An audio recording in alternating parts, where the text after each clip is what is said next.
Hello everyone, मैं नीलम तिवारी आप सभी का मैग्नेट ब्रेन्स में बहुत बहुत स्वागत करती हूँ। मैग्नेट ब्रेन्स एक ऐसा चैनल है जहाँ पर आपको किंडरगार्टन से लेकर 12th क्लास तक के सारी वीडियोस बिल्कुल फ्री अवेलेबल करवाए जाते हैं। और जैसा कि आपको पता होना चाहिए कि बिल्कुल ऐसा नहीं है कि आपको वीडियोस देखने के बाद में कोई सब्सक्रिप्शन चार्ज देना पड़े। ऐप डाउनलोड कर सकते हैं, ये हमारी वेबसाइट पर जा सकते हैं, रजिस्टर कीजिए बिल्कुल फ्री में।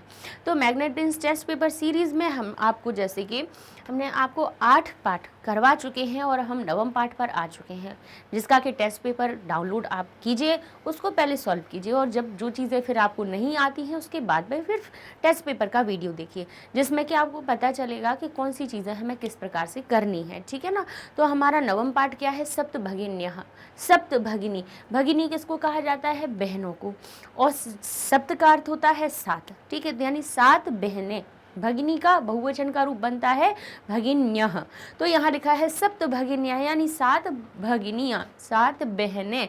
7 बहनें हमारे जो भारत है उसमें, भारत देश के आप उत्तर पूर्वी राज्यों की कहें, नॉर्थ ईस्ट की बात करें तो वहाँ पे जो 7 स्टेट हैं उनको 7 सिस्टर्स कहा जाता है। सप्त भगिन्यः जिनको संस्कृत में कहा गया है, 7 बहनें हिंदी में कहते हैं। तो उन राज्यों के बारे में बताया गया है। तो कौन कौन से होते हैं वो? जैसे कि हमारा असम, मेघालय, त्रिपुरा, मिजोरम, मणिपुर, नागालैंड और अरुणाचल प्रदेश।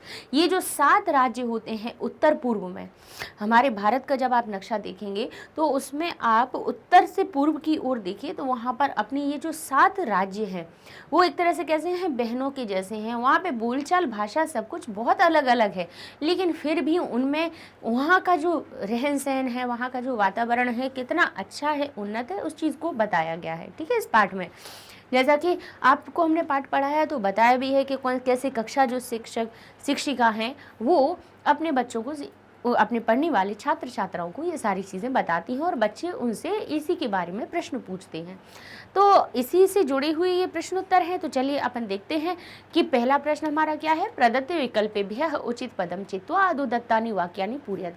प्रदत्त विकल्पों में से अब नीचे विकल्प दिए हुए हैं, उनमें से आपको उचित पद को चुनना है और आपको इन वाक्यों को पूरा करना है। पहला वाक्य क्या लिखा है? सप्तभगिनी प्रदेशे। सप्तभगिनी यानी 7 बहनों के प्रदेश में जना यानी लोग वदंती बोलते हैं। वद यानी वद धातु का अर्थ क्या होता है? बोलना।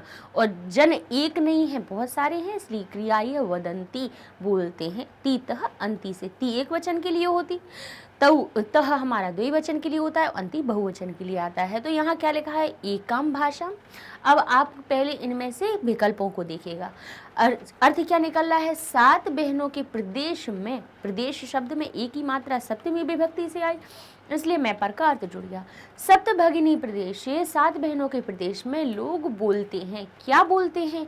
एकाम भाषा, एक भाषा को, राष्ट्रीय भाषा, राष्ट्रीय भाषा को, या विविधाः भाषा, अलग अलग भाषाओं को। तो यहाँ पर भाई 7 राज्य हैं, जैसा कि अभी हमने आपको बताया, ये जो 7 राज्य हैं इनमें, इन 7 राज्यों में अलग अलग बोलियाँ बोली जाती हैं। ठीक है, ठीक है। तो हम यहाँ पे लिखेंगे विविधाः भाषा, इसको हम सही करेंगे। चलिए दूसरा हमारा प्रश्न है, लिखा है अत्र बहवः, यहाँ पर बहुत सारी निवसंती, निवास करती हैं। यहाँ पे बहुत सारी निवास करती हैं। कौन? प्रदेशाः, प्रदेश निवास करती हैं, राज्यानि, राज्य निवास करती हैं, या जनजातियाः, जनजातियाँ निवास करती हैं। ठीक है ना। तो ये हमारा सही उत्तर हो जाएगा। आगे लिखा है भगिनी सप्तके, यानी भगनी सप्तक में राज्य, यानी भगनी सप्तक यानी बहनों, 7 बहनों का समूह, उन राज्यों में क्षेत्र परिमाणे, क्षेत्र का जो परिमाण है, वर्तन्ते है, क्षेत्र का जो परिमाण है वो कैसा है? लघुनी, छोटा है, बृहत्तराणि, बहुत ज़्यादा बड़ा है, या समृद्धानि, तो ना ही बहुत ज़्यादा समृद्ध है ना ही वृहत है, लघुनी, छोटा प्रदेश है, छोटे छोटे से प्रदेश हैं यहाँ पे। तो हम कहेंगे भगिनी सप्तक के, जो भगिनी सप्तक है उन राज्यों में क्षेत्र परमाणे, क्षेत्र परिमाणों से वो कैसा है? लघुनी वर्तन्ते, छोटा माना जाता है। ठीक है, इस प्रकार से ये हमारा उत्तर हो जाएगा। आगे लिखा है एतेषां राज्यानां, इन राज्यों का पुनः त्रिपुरा राज्य उद्घाटन क्रमे अभवत्। इन राज्यों का पुनः क्या हुआ? त्रिपुरा राज्य के उद्घाटन क्रम में, त्रिपुरा राज्य का उद्घाटन क्रम में इन राज्यों का क्या हुआ? शासन हुआ। संगठन, संगठन हुआ या वैशिष्ट्यम हुआ। तो जब त्रिपुरा राज्य का उद्घाटन हुआ उस समय पर इन 7 राज्यों का एक संगठन, एक समूह बना, तो हम कहेंगे संगठन। ठीक है ना। चलिए ये हमारा उत्तर हो जाता है। आगे देखते हैं, अस्माकम देशे यानी इस देश में राज्यानि सन्ति, अस्माकम यानी हमारे। अस्माकम शब्द कहाँ से आया है? मम शब्द की षष्ठी विभक्ति का बहुवचन, मम आवयो अस्माकम, यानी मम यानी मेरा, आवयो हम दोनों का, अस्माकम यानी हम सबका। तो हम सबका देश या हमारा देश, हमारे देश, अब यहाँ पे देश में एक ही मात्रा है तो में का भी अर्थ जुड़ गया। हमारे देश में राज्यानि सन्ति, राज्य हैं, कितने हैं? चतुर्विंशति, 24 है, पंचविंशति 25 है, या अष्टाविंशति या 28 है। तो 28 हमारा सही उत्तर बन जाएगा। पाठ के हिसाब से हमें उनको भरना है। आगे लिखा हुआ है, अस्माकम देशे, हमारे देश में केंद्र शासित प्रदेशाः सन्ति, केंद्र से शासित प्रदेश कितने हैं? सप्त हैं, सप्ताह है या सप्तम है। अब सप्त शब्द का ही आपको सही रूप बताना है। तो जैसा कि हमने आपको गिनती पढ़ाई है, संस्कृत गिनती सिखाई है, तो उसमें हमने आपको क्या बताया है कि जो 1 से लेकर 4 तक की गिनती है वो अपने रूप को बदलती है। तो 1 जो है पुल्लिंग के लिए एकः बन जाता है, मूल शब्द क्या होता है? 1। 2 को क्या कहते हैं? द्वे। 3 को क्या कहते हैं? त्रि। 4 को क्या कहते हैं? चतुर, चतुः। ठीक है, आगे जुड़ जाता है तो विसर्ग हमारा रा में परिवर्तित हो जाता है इस प्रकार से। लेकिन इसके भी इन 1, 2, त्रि, चतुः, इनके भी रूप कैसे बनते हैं? पुल्लिंग के लिए 1 कह देते हैं एकः, स्त्रीलिंग के लिए कह देते हैं एका, और नपुंसकलिंग के लिए कह देते हैं एकम। ऐसे ही 2 शब्द हमारा द्वौ बनता है पुल्लिंग के लिए, द्वे बनता है स्त्रीलिंग के लिए, और द्वे बनता है नपुंसकलिंग के लिए। फिर ऐसे 3 को क्या कहते हैं? त्रयः, त्रीणि, तिस्रः, इस प्रकार से बन जाते हैं। 4 को हम कहते हैं चतुः, चत्वार, चत्वारि, चत्वारः, चतस्रः, इस प्रकार के हमारे 4 के रूप बन जाते हैं। लेकिन अब बात अगर आए 5 से, तो 5 को पंच कहा जाता है। तो 5 शब्द, 5 जो गिनती है वो अपना रूप नहीं बदलती है, सबके लिए एक बराबर रहती है। तो पंच, षट, सप्त, यहाँ पे फिर 5 के बाद से कोई भी गिनती है वो सभी लिंगों के लिए समान रहेगी। तो यहाँ पे सप्ताह नहीं बनेगा, सप्तम नहीं बनेगा।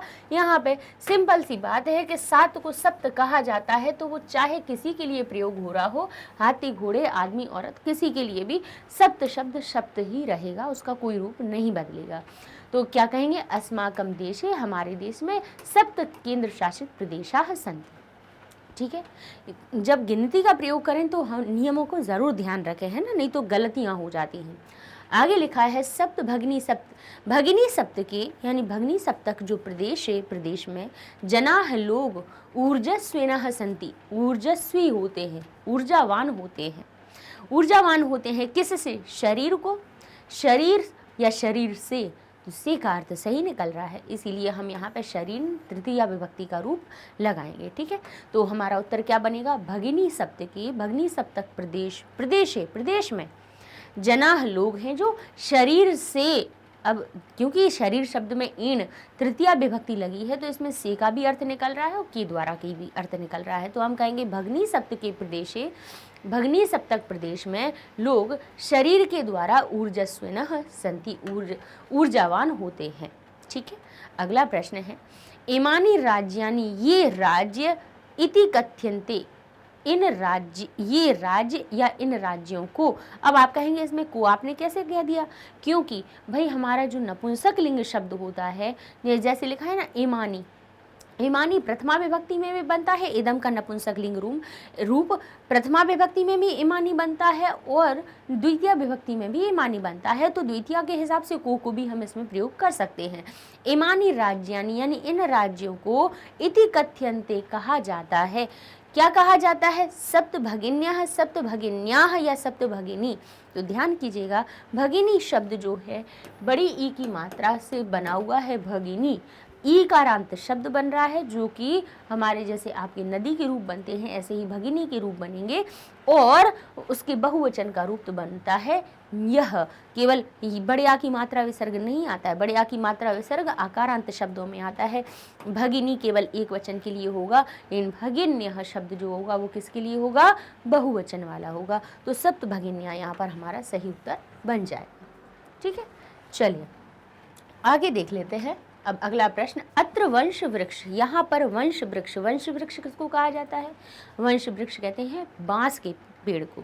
ठीक है, बांस का कहा जाए तो पेड़ या पौधा नहीं होता है, वो घास होती है, लेकिन होता तो पादप श्रेणी में ही है, तो कहते हैं वंश वृक्ष। भाई वृक्ष की तरह बड़े होते हैं इसीलिए उनको वृक्ष कहा जाता है। जबकि अब हम सभी ने पढ़ा है कि जो बांस होता है वो पेड़ ना हो करके, वृक्ष ना हो करके घास होती है, लेकिन अब होता तो पेड़ जैसा ही है। ठीक है, तो यहाँ उसके लिए क्या वंश वृक्ष ही का प्रयोग किया गया है शब्द का। तो हमारा प्रश्न जो बन रहा है, कह रहा है अत्र यहाँ वंश वृक्ष निर्मितानाम, वंश वृक्ष से निर्मित वस्तुनाम, वस्तुओं का क्रियते किया जाता है। बांस के वृक्ष से निर्मित वस्तुओं का ही किया जाता है। क्या किया जाता है? उपयोगम, उपयोगः या उपयोग। क्या किया जाता है? उपयोग किया जाता है। उपयोग शब्द कैसा है? हमारा अकारांत शब्द है, तो प्रथमा विभक्ति एक वचन में उसका रूप लगेगा, उसका अर्थ बनेगा उपयोगः। उपयोगः क्रियते, उपयोग किया जाता है। ठीक है, उपयोग हम नहीं लिखेंगे, ना ही हम उपयोग अकेला लिखेंगे, विभक्ति लगाएंगे प्रथमा विभक्ति में। आगे लिखा है, अब देखिए जैसे ही हमें किसी भी रिक्त स्थान के बाद में ये हमारा संबोधन सूचक अगर चिन्ह दिखाई दे तो समझ जाना कि आगे वाले शब्द को हमें संबोधन के रूप में लिखना है। तो जैसे लिखा है महोदया, महोदय या महोदयः। अब जैसे बालिका शब्द संबोधन में बालिके बन जाता है कि हे बालिके, तो यहाँ पर भी महोदया शब्द संबोधन के लिए बन जाएगा महोदये। महोदये तत्र तु वंश वृक्षा भी प्राप्यन्ते, वहाँ तो वंश वृक्ष भी पाए जाते हैं, तो महोदय हमारा सही उत्तर बन जाएगा। ठीक है, शब्द रूप याद है तो ये सारी चीज़ें आपके लिए बहुत आसान हो जाएंगी। चलिए दूसरा प्रश्न कहता है उचित पदम चित्वा रिक्त स्थानानि पूर्ति। यहाँ पर भी आपको उचित पद को चुनकर रिक्त स्थान की पूर्ति करना है।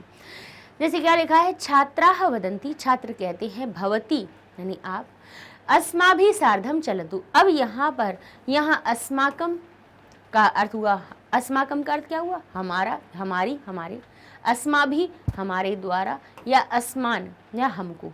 तो को का अर्थ अगर क्या हम लगाते तो क्या सही होता है कि छात्राः वदन्ति, छात्र कहते हैं भवती आप, सार्धम का अर्थ होता है साथ, सार्धम का अर्थ क्या होता है? साथ, चलतु चलो, आप भी हमारे साथ चलिए। अब यहाँ पे हमने स्वतः ही जैसे ही बोला कि छात्रों ने बोला कि आप भवती यानी आप साथ चलो, तो अर्थ क्या होगा? हमारे साथ चलो। अब रारी रे तो षष्ठी में आता है, तो हमें क्या लगाना चाहिए था? अस्माकम लगा देना चाहिए था, क्योंकि भाई जब तक काकी के या रारी रे हमें अपने किसी शब्द में जोड़ना है तो उसके लिए षष्ठी का प्रयोग करते हैं। तो और अस्मद शब्द के ये रूपों में देखें तो अस्माकम बनता है षष्ठी का, अस्मा भी बनता है तृतीया का, और अस्मान बनता है द्वितीया का।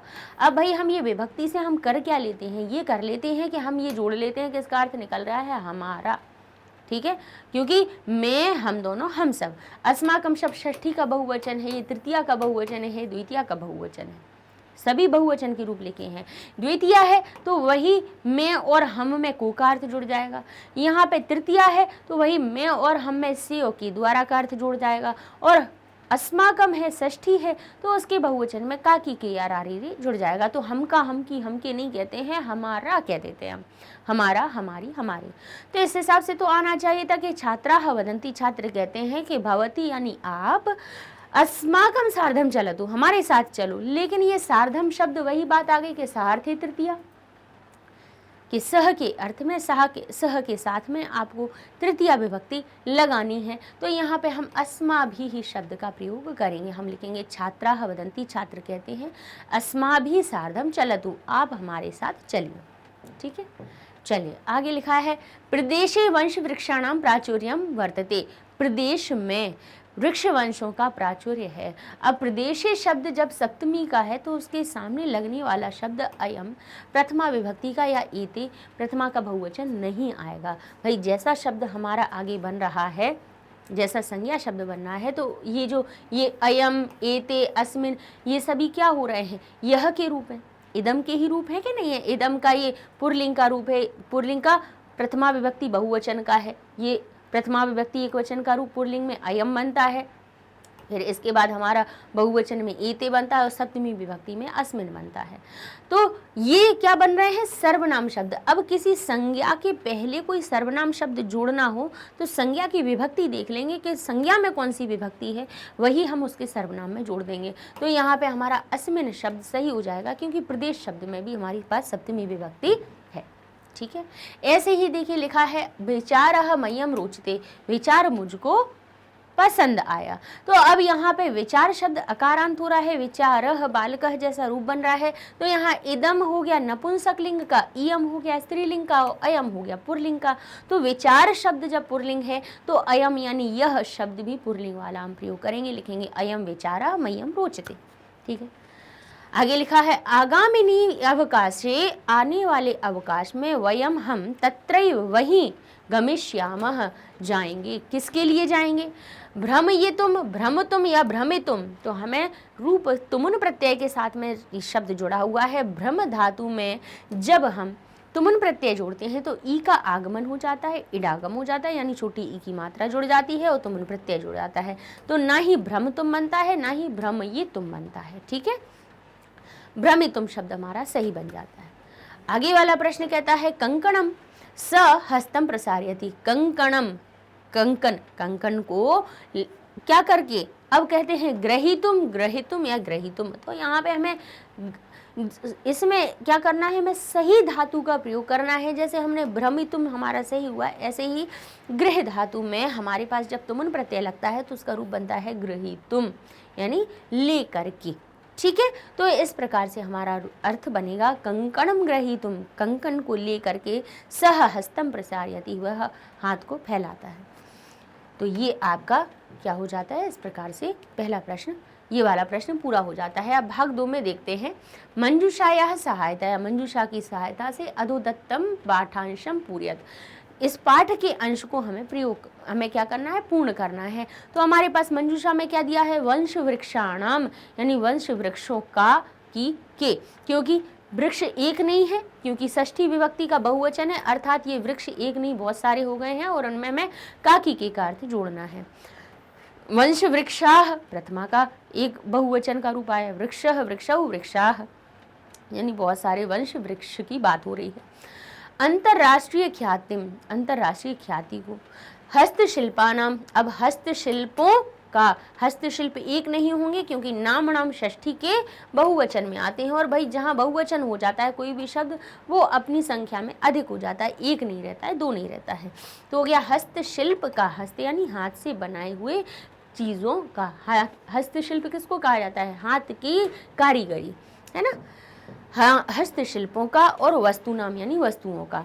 अब यहाँ पे हम देखेंगे कौन सा अर्थ हमारा सही आता है कहाँ पे। मालती कहती है महोदय तत्र तु, वहाँ पर, अपि प्राप्यन्ते, वहाँ तो भी प्राप्त होते हैं। क्या प्राप्त होते हैं, अब यहाँ पे जब प्राप्यन्ते शब्द आ रहा है तो प्राप्त होते हैं तो बहुवचन की क्रिया है यहाँ पे, ते एते अन्ते, आत्मनेपद की क्रिया बन रही है आप धातु, तो यहाँ हो रहा है प्राप्यन्ते, यानी प्राप्त होते हैं। अब क्या प्राप्त होते हैं, तो हमें जो शब्द ढूंढना है वो कैसा ढूंढना है, प्रथमा का बहुवचन ढूंढना है। तो यहाँ पे हमारा उत्तर कौन सा बनेगा, वंश वृक्षाः महोदये तत्र तु, वहाँ पर वंश वृक्ष भी प्राप्त होते हैं। ठीक है, अब दूसरा हम देखते हैं अध्यापिका कहेगी आम, हाँ प्रदेशे अस्मिन, प्रदेश इन प्रदेशों में बाहुल्यम वर्तते, बाहुल्य है किनका, किनका बाहुल्य है, तो एक तो आता है हमारा कहेंगे हस्तशिल्पों का, है ना, क्योंकि काकी के का अर्थ हम यहीं से ही निकल रहा है, और वंश वृक्षों का। अब अगर हम वंश वृक्ष यहाँ पे लिख दें तो देखते हैं क्या सही बन पाएगा क्या।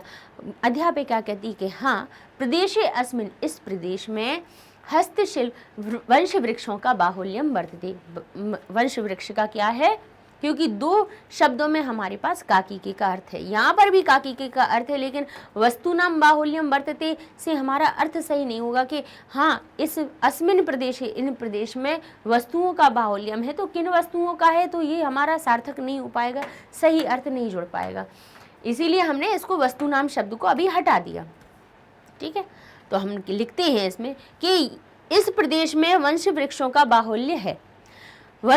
वस्त्राभूषणेभ्यः गृह निर्माण पर्यन्तं प्रायः वंश वृक्ष निर्मातानाम् उपयोगः क्रियते। वंश वृक्ष से निर्मित किनका, अब कहेंगे वस्तुओं का। अब यहाँ पे क्या कह रहे हैं, वंश वृक्ष से निर्मित वस्तुओं का उपयोग किया जाता है, क्योंकि उपयोग किया जाता है तो हस्तशिल्प का किया जाता है या वस्तुओं का, तो भाई उपयोग तो वस्तुओं का होता है, तो हमारा वस्तु नाम शब्द सही हो जाएगा। यहाँ के लिए किसका उपयोग होता है, कहेंगे वस्तुओं का होता है। ठीक है, अब यतो ही, क्योंकि यहाँ पर प्राचुर्यम विद्यते, बहुत प्रचुर मात्रा में है। अब प्रचुर मात्रा में हस्तशिल्प है या वंश वृक्ष है, तो ये वंश वृक्ष यहाँ पर हम लिखाएंगे तो ज्यादा हमारा सही अर्थ बनेगा। तो हम कह देंगे यहाँ पे वंश वृक्षाणाम, यानी वंश वृक्षों का, बांस के वृक्षों का प्राचुर्यम विद्यते, प्राचुर्यता है। ठीक है, सांप्रतम, अब वंश उद्योग अयम, इस वंश उद्योग को अवाप्तो अस्मि, अवाप्त प्राप्त कर लिया है। क्या प्राप्त कर ली है, अंतर्राष्ट्रीय ख्याति, अंतर्राष्ट्रीय ख्याति प्राप्त कर ली है इस वंश के उद्योग ने, यानी बांस के उद्योग ने। तो हमारा यहाँ पर कौन सा हस्तशिल्पा नाम शब्द सही आ जाएगा। ठीक है ना, तो हम यहाँ लिख देंगे हस्तशिल्पा नाम, यहाँ पर हम लिख देंगे वंश वृक्षा। ठीक है, यहाँ पर हमारा हो जाएगा वस्तु नाम, और यहाँ पर हमारा अंतर्राष्ट्रीय ख्याति हो जाएगा। ठीक है, चलिए, तो इस प्रकार से ये हमारा ये वाला प्रश्न भी हो जाता है। ठीक है भाई, हर एक शब्द का अर्थ हमें विभक्ति से ही पता चलता है कि किस शब्द में भाई काकी की का अर्थ निकल रहा है, कहाँ पे मैं पर का अर्थ निकल रहा है, कहाँ को का अर्थ निकल रहा है। ठीक है, चलिए अगला प्रश्न देखते हैं। परस्परम मेलनम कुरुत, परस्पर मेलन करना है किनका, पर्याय पदों का, पर्यायवाची शब्दों का एक दूसरे से मेलन करना है। यानी इन शब्दों का, जैसे समवाय लिखा है, समवाय को समूह कहते हैं, समवाय और समूह एक ही बात होती है, तो समूह शब्द उसका पर्याय हो गया। पेड़ कह दें, वृक्ष कह दें, तरु कह दें, विटप कह दें, तो वो हमारा क्या हो जाएगा, एक ही बात हो जाएगी कि इसका अर्थ पेड़ निकल रहा है। ले देखिए, नाम कुछ भी अलग हो लेकिन बात एक ही है, तो पर्याय उसी को कहते हैं। तो समवायः, प्रथितः यानी प्रचलित प्रसिद्ध, सार्धम यानी साथ में, निष्णाता यानी निपुण किसी काम को करने में, प्राचुर्य यानी बहुत सारा उपलब्धता, और अस्तु यानी हो। तो देखिए समवाय का हमारा बताइए पर्याय क्या बनेगा, समूह बनेगा। प्रथित का क्या निकलेगा, प्रसिद्ध या विख्यात। सार्धम का अर्थ क्या होता है, साथ, तो सह और सार्धम एक ही बात होती है। प्राचुर्यम यानी प्रचुर मात्रा में, बहुत अधिक मात्रा में, तो बाहुल्यम शब्द इसका समानार्थक बना। अस्तु का अर्थ हो जाएगा भवतु। ठीक है, हो, अस्तु का अर्थ भी हो जाएगा और भवतु का अर्थ भी हो जाएगा। ठीक है, चलिए अगला प्रश्न देख लेते हैं। विशेषण विशेष्य पदानी, अब विशेषण विशेष्य ढूंढना है। अब पाठ को हम बाद में देखें, हम यहीं से उन विशेषणवाची शब्दों की विभक्तियों को पहचान के इसके विशेष्य ढूंढ सकते हैं। तो जैसे ईमानी शब्द में आप देख रहे हो कि प्रथमा का बहुवचन लगा हुआ है, तो यहाँ पे देख लीजिए कि किस शब्द में प्रथमा का बहुवचन है, राज्यानी में, ईमानी राज्यानी, तो ये इसका विशेषण बन गया। समान विभक्तियां होती विशेषण विशेष्य की। अस्मिन शब्द कैसा है, सप्तमी विभक्ति युक्त है, तो काले शब्द में सप्तमी विभक्ति है, तो ये इसका विशेष्य हो जाएगा। इमाह, अब इमाह शब्द कहाँ आता है, प्रथमा के बहुवचन में आता है, वो भी किसके लिए आता है, स्त्रीलिंग में। इदम के शब्द रूप अगर आप याद करेंगे तो स्त्रीलिंग शब्द में प्रथमा का बहुवचन बनता है इमाह, तो यहाँ पे सप्तभगिन्याः आएगा, क्योंकि इमाह स्त्रीलिंग है और सप्तभगिनी शब्द भी स्त्रीलिंग है और इसमें भी प्रथमा का बहुवचन लगा हुआ है, तो ये भी हमारा सही हो जाएगा। इयम शब्द किसके लिए आता है, स्त्रीलिंग के लिए, लेकिन प्रथमा का एक वचन, तो हमें यहाँ पे स्त्रीलिंगवाची शब्द ढूंढना है जिसमें प्रथमा का एक वचन हो, तो इयम भावना, भावना शब्द है जिसमें प्रथमा का एक वचन लगा हुआ है। अयम शब्द कहाँ आता है, इदम का। इस पाठ में इदम के सबसे ज़्यादा शब्द रूपों का प्रयोग हुआ है, इसीलिए आपको हम बार बार कह रहे हैं कि इस पाठ के लिए क्या, हर एक चीज़ के लिए आप किसके याद, शब्द रूपों को याद करते जाइए। अयम इदम का ही पुरलिंग का रूप है, प्रथमा विभक्ति एक वचन का, तो हमें क्या देखना है कि पुरलिंग की प्रथमा विभक्ति एक वचन किस में लगी हुई है, प्रयोग में लगी हुई है, तो हो जाएगा अयम प्रयोगः। अब एतासाम, अब देख लीजिए एतासाम कहाँ बनता है, एतत् का षष्ठी का बहुवचन, यानी स्त्रीलिंग वाला। एतत् का स्त्रीलिंग वाला षष्ठी का बहुवचन, तो षष्ठी का बहुवचन ये भी लिखा है, जो भगिनी स्त्रीलिंग भी है और इसमें भी षष्ठी का बहुवचन है।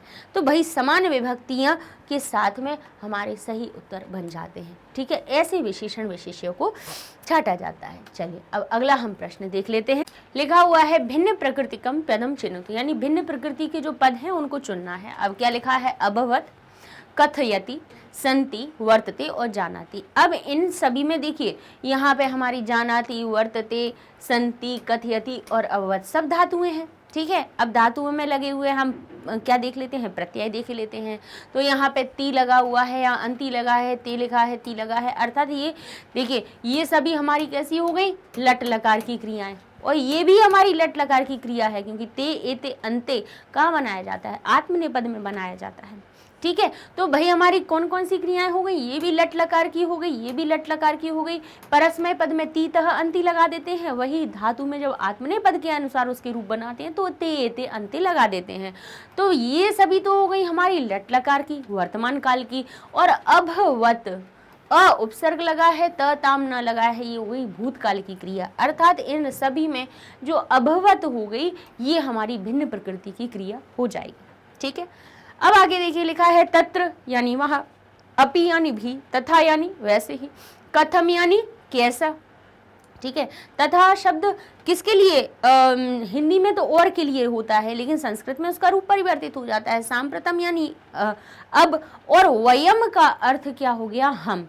तो यहाँ से यहाँ तक आप देखिए तत्र, अपि, तथा, ठीक है, तथा, यथा, तथा यानी जैसा वैसा।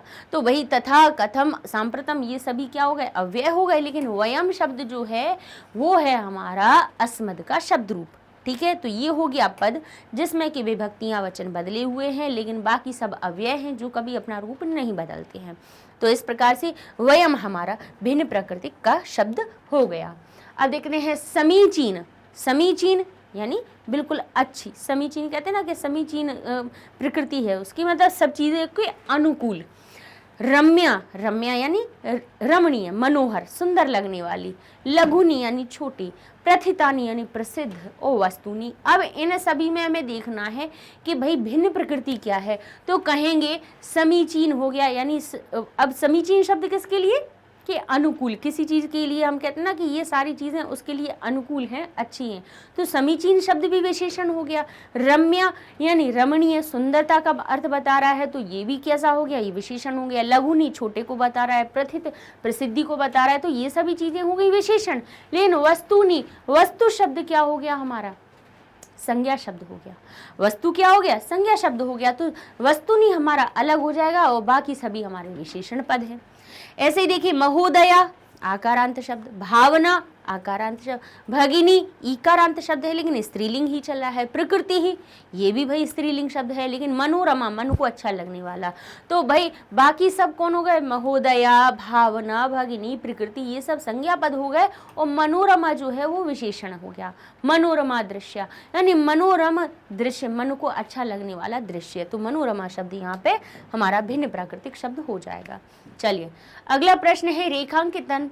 रेखांकित पदम आधृते, रेखांकित पद को पर आधारित आपको क्या करना है, प्रश्न निर्माणम कुरुत, प्रश्न निर्माण करना है। तो हमने आपको सिखाया है, अपने कितने 6, 7, 8 पाठ हो चुके हैं, उनमें हम बार बार वही चीज़ बता चुके हैं कि आपको प्रश्न निर्माण के लिए कुछ चीज़ों का ध्यान रखना है। रेखांकित शब्द की 3 चीज़ें पहचानिए, लिंग विभक्ति वचन, लिंग पहचानिए, विभक्ति पहचानिए और वचन पहचानिए। लिंग विभक्ति वचन तीनों की पहचान लीजिए, और उस रेखांक शब्द की जब इन तीनों चीज़ों को पहचान लोगे तो सीधे आप जाओगे किम के शब्द रूपों पर, और उससे कहोगे कि आप उसी लिंग विभक्ति वचन का आप हमें शब्द दे दीजिए और हमारा प्रश्न का निर्माण हो जाए। मान लीजिए हमने यहाँ लिखा है रामेण, ठीक है, रामेण शब्द का हमने लिंग पहचाना, कहा ये पुरलिंग है। विभक्ति कौन सी लगी है, भाई शब्द रूप याद किए होंगे तो पता चल जाएगा कि राम शब्द रामीण तृतीया विभक्ति में बनता है। हमने कहा तृतीया विभक्ति है और वो भी उसके एक वचन में। तो 3 चीज़ें पता चल गई। तो अब हमें सीधे किम से पे जाना है, उससे कहना है अपने पुरलिंग वाले तृतीया विभक्ति एक वचन के रूप दे दो।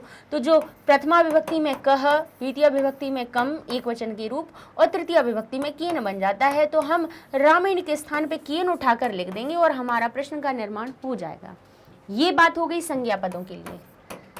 संज्ञा सर्वनाम पदों के लिए ये बात हो गई, ठीक है। संज्ञा सर्वनाम होंगे तब आप इस प्रकार से इनका प्रयोग करेंगे। अब देखिए, अब इसके बाद में अगर संज्ञा सर्वनाम के लिए तो किम के शब्द रूप का प्रयोग कर लेते हैं। अगर कोई विशेषण वाली बात है, कोई विशेषण शब्द रेखांकित है, तो उसके लिए आप कीदृश के शब्द रूपों का प्रयोग करेंगे प्रश्न का निर्माण करने के लिए, जैसे हम सिखा चुके हैं। और अगर कुछ कुछ अव्यय होते हैं, प्रश्नवाचक शब्द अव्यय वाले जो प्रश्नवाचक शब्द होते हैं, जैसे कदा समय के लिए प्रयोग किया जाता है। जब समय कोई भी हो, रात्रि, सायं, प्रतिदिन, अद्य, अधुना, भाई जब समय की बात हो रही हो तब आप कदा का प्रयोग कर देंगे। स्थान की बात हो रही हो तो कुत्र लगा दीजिए। संख्या की बात हो रही हो, संख्या लिख के नीचे क्या लिखा हुआ हो, रेखांकित किया गया हो, संख्या को हटा के प्रश्न बनाना हो तो कति लगा दीजिए। कथम यानी कैसा लगा दीजिए, ठीक है। तो कदा, कुत्र, कति, कथम ये क्या हो जाते हैं, अव्यय हो जाते हैं प्रश्नवाचक। तो इस प्रकार से ये शब्द हैं प्रश्नवाचक जो रेखांकित पद की जगह हमें लगाने हैं। तो हमने कहा अष्टाविंशति, अष्टाविंशति किसको कहा जाता है, 28 को। अष्ट यानी 8, विंशति यानी 20, 20 में 8 जोड़ दो 28 होते हैं। संख्या की बात आ रही है तो हम उसकी जगह पे कति लिख देंगे और हमारा प्रश्न का निर्माण हो जाएगा। यहाँ संस्कृति, इकारांत शब्द प्रथमा विभक्ति एक वचन में है। संस्कृति स्त्रीलिंग शब्द बन रहा है, क्या बनना है, संस्कृति शब्द कैसा है, इकारांत है लेकिन स्त्रीलिंग है। तो इसमें हम जो कौन सा शब्द लेने वाले हैं, 3 चीजें पहचानिए इसमें, लिंग, विभक्ति, वचन। संस्कृति स्त्रीलिंग शब्द बना, इकारांत शब्द है और जिसमें कि कौन सी विभक्ति लगी है, मति शब्द प्रथमा विभक्ति एक वचन में बनता है, मति ही। तो संस्कृति बन गया संस्कृति ही। तो इसमें हमारी कौन सी लगी है, प्रथमा का एक वचन। तो हमें कहाँ जाना है, बोलिए कोई विशेषण नहीं है तो हमें किम के शब्द रूपों पर जाना है। हम किम के शब्द रूपों पर जाएंगे, उससे कहेंगे स्त्रीलिंगवाची आपके शब्द रूपों में प्रथमा विभक्ति एक वचन का रूप क्या बनता है, का बनता है, हम लिख देंगे और हमारा प्रश्न का निर्माण हो जाएगा, ठीक है। आगे लिखा है संगठनम। अब संगठन शब्द नपुंसक लिंग बन रहा है, संगठनम फलम जैसा रूप बन रहा है। तो भाई फलम जैसे प्रथमा द्वितीय विभक्ति में नपुंसक लिंग के जब प्रथमा विभक्ति के रूप और द्वितीय के रूप देखेंगे तब फलम शब्द फलम ही बनता है प्रथमा के एक वचन में और द्वितीय के भी एक वचन में। तो इससे हमें क्या पता चला, इससे हमें पता चला कि नपुंसक लिंग के प्रथमा या द्वितीय का आपको एक वचन का किम का शब्द रूप उठाना है। प्रथमा विभक्ति का ले लीजिए या द्वितीय विभक्ति के एक वचन का। तो नपुंसक लिंग के किम के रूपों पे जाएंगे तो प्रथमा विभक्ति और द्वितीय विभक्ति में समान बनता है हमारा किम। किम के कानी, किम के कानी। तो एक वचन का जो रूप किम होता है वो हम संगठनम के स्थान पे लगा देंगे और हमारा सही उत्तर बन जाएगा, ठीक है। चलिए अगला प्रश्न है हमारा, भगिनी प्रदेशो अयम भ्रमणाय समीचीन। भगिनी प्रदेश, यह अयम शब्द अलग कीजिए तो उसका अर्थ हो जाएगा यह अयम भगिनी प्रदेश, ये जो भगिनी प्रदेश है भ्रमणाय, भ्रमण के लिए समीचीन है। अब भ्रमण शब्द के लिए बात आ गई तो जब भी कभी क्रिया लिखी हो, स्नानार्थम, पठनार्थम, गमनार्थम, भ्रमणाय, भाई यहाँ पे जब के लिए का अर्थ के लिए का अर्थ एक तो हमारा अर्थम शब्द जुड़ जाता है उससे निकलता है, या फिर चतुर्थी विभक्ति लगती हो तो उससे हमारा के लिए का भाव निकल जाता है। तो यहाँ लिखा है भ्रमणाय यानी घूमने के लिए। तो यहाँ पे भ्रमण शब्द के स्थान पे या तो हम क्या लिखें, कस्मई शब्द का प्रयोग करें, लेकिन यहाँ पे ये हमारी धातु बन रही है और धातु यानी ये घूमना कोई क्रिया को दर्शा रहा है और क्रिया में जब चतुर्थी विभक्ति हो तो उसके लिए किम के शब्द रूपों पे मत जाइए, उसके लिए किमर्थम का प्रयोग कर लीजिए जिसका अर्थ होता है किस लिए। क्या हो जाता है, जब क्रिया कोई दी हुई हो, भ्रमण शब्द कोई क्रिया हो रही है कि नहीं हो रही है, हो रही है, उसमें चतुर्थी विभक्ति लगी है, चतुर्थी विभक्ति है अर्थात उसमें के लिए का अर्थ जुड़ रहा है। अर्थम शब्द से भ्रमणाय, भ्रमणार्थम, ठीक है। तो हमें सिंपल सा एक किमर्थम शब्द लेके लगा देना है, ये भी अव्यय होता है, किमर्थम का अर्थ होता है किस लिए, ठीक है ना। चलिए आगे देख लेते हैं। लिखा है हस्तशिल्पानाम, अब नाम नाम षष्ठी का बहुवचन, हस्तशिल्प अकारांत शब्द बन रहा है, तो हमें क्या करना है, अकारांत नपुंसकलिंग या पुल्लिंग के दोनों की देखोगे तो षष्ठी विभक्ति एक वचन में केशाम बनता है रूप, तो हमारा प्रश्न का निर्माण हो जाएगा। इतना सरल है प्रश्न का निर्माण करना कि जिसका कोई बिल्कुल ऐसा नहीं है कि प्रश्न निर्माण करना जो बच्चे घबराते हैं, कोई भी चीज़ रटने की ज़रूरत नहीं है, आपको केवल शब्द रूप याद करना है। बार बार कह रहे हैं कि अव्यय वाले प्रश्नवाचक शब्द याद कीजिए और किम के शब्द रूप याद कर लीजिए। किम के अलग से भी नहीं करना है आपको, बालक बालिका की याद है तो किम के दोनों की याद हो जाएंगे। इसलिए भाई सरल हो जाएंगी चीज़ें, रटनी नहीं पड़ेंगी तो संस्कृत अच्छी लगने लगेगी, भाषा अच्छी लगने लगेगी। अच्छा, ये सारे वीडियोस आपको हमारी वेबसाइट पे भी आसानी से मिल जाएंगे, ऐप डाउनलोड कीजिए वहाँ पे भी मिल जाएंगे। यूट्यूब पे तो है ही, लेकिन यूट्यूब पे लिस्ट बहुत ज़्यादा लंबी हो जाती है तो बच्चे सर्च नहीं कर पाते हैं और सर्च करते करते कहीं और ही भटक जाते हैं। इसलिए वेबसाइट का यूज़ कीजिए जब भी आप वीडियो देख रहे हो, या एप्लीकेशन का यूज़ कीजिए जिसमें कि magnetbrains.com आप लिखेंगे, इंटर करेंगे, वेबसाइट पेज ओपन हो गया। अब आपने इंग्लिश मीडियम को क्लिक किया तो यहाँ पर इंग्लिश मीडियम के आपको 8th क्लास की सारी चीज़ें दिख जाएंगी, सारे सब्जेक्ट की लिस्ट दिख जाएगी। अब आप रुचिरा पे गए, NCERT पे क्लिक किया, यहाँ पे चैप्टर वाइज वीडियोस मिल जाएंगे और यहाँ पे चैप्टर वाइज वीडियो के नीचे आपके टेस्ट पेपर भी दिए हुए हैं, तो पहले टेस्ट पेपर डाउनलोड कीजिए, उसको सॉल्व कीजिए, नहीं आए फिर इसके बाद में आप सॉल्यूशन वीडियो पे जाइए, तो समझ में आ जाएगा कि किस चीज़ को कैसे हल करना है। तो मिलते हैं नेक्स्ट वीडियो में, हम अपने अगले टेस्ट पेपर को सॉल्व करेंगे। तब तक के लिए धन्यवाद।